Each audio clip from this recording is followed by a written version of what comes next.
జీవితమంటే ఒకరు చెప్పినట్టు బ్రతకడం కాదు, మనకు నచ్చినట్టు బ్రతకడం. మనం సంపాదిస్తున్నంత కాలం అందరికీ ఆత్మీయులమే. ఒక్కసారి సంపాదన ఆగిపోతే సొంతింట్లో కూడా పరాయి వాళ్లం అవుతాం.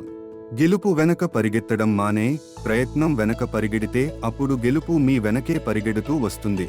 మూర్ఖుడు చేతిలో పుస్తకం గుడ్డివాడి చేతిలో అద్దం వంటిది.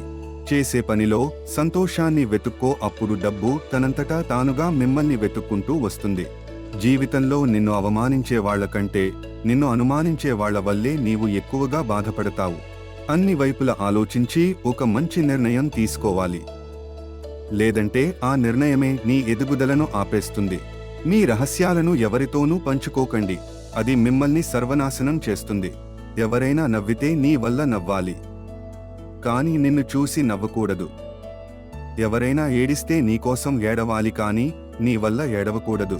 పునాది లేని ఇంటిని గాలి వాన ఎలా కూల్చేస్తుందో, అలాగే ఆధారాలు లేని గాలి మాటలు నమ్మితే బంధాలైనా స్నేహాలైనా అలాగే కూలిపోయే ప్రమాదం ఉంది. జాగ్రత్త. గెలవడానికి తెలివితేటలు ఒకటే ఉంటే సరిపోవు, పట్టుదల మరియు నిరంతరం సాధన కూడా ఉండాలి. నీది కాని వస్తువుపై ఎక్కువగా ఇష్టం పెంచుకోకండి, అది మూర్ఖత్వం అవుతుంది. నీ గురించి నీవు ఎక్కువగా చెప్పుకోవద్దు. ఇతరులు చెప్పుకునే విధంగా ప్రవర్తించు. తలదించుకున్న ప్రతివాడు తగ్గినట్లు కాదు, తగ్గిన ప్రతివాడు చేతకాని వాడు కాదు. కొందరు పరిస్థితులకు తగ్గితే కొందరు బంధాలకు లొంగి తగ్గుతారు. తగ్గారు కదా అని తక్కువ చేసి చూడకండి. పరిస్థితులు ఎలాగైనా మారవచ్చు. ఎంత బాగా బండిని లాగినప్పటికీ గుర్రానికి దెబ్బలు తప్పవు. ఎంత రుచికరమైన పండ్లను ఇచ్చినప్పటికీ చెట్టుకి రాళ్ల దెబ్బలు తప్పవు. అలాగే ఎంత గొప్ప వాడిగా ఎదిగినప్పటికీ కొందరు విమర్శలు తప్పవు.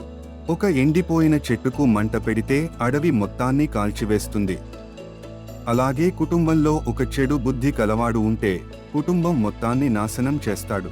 మిమ్మల్ని ఎవరైనా తప్పు పట్టారంటే మీరు తప్పు చేస్తున్నట్టు కాదు, మీరు చేస్తున్న పని వారికి నచ్చట్లేదు అని అర్థం. మార్చలేని గతాన్ని గురించి ఆలోచించకుండా చేతిలో ఉన్న భవిష్యత్తు కొరకు శ్రమించండి. ఒక వ్యక్తి తనకు తాను గొప్పవాడు అనుకోవడం ఎంత తప్పో, తనను తక్కువవాడు అనుకోవడం కూడా అంతే తప్పు. మొదటిది గర్వానికి, రెండవది పిరికితనానికి దారి తీస్తాయి. నీవు నిర్లక్ష్యం చేసినప్పుడు కాదు, నిన్ను నిర్లక్ష్యం చేసినప్పుడు తెలుసుకుంటావు మనుషుల విలువ. నీకు సంతృప్తి అనేది లేకపోతే అదే నీ దుఃఖానికి కారణం.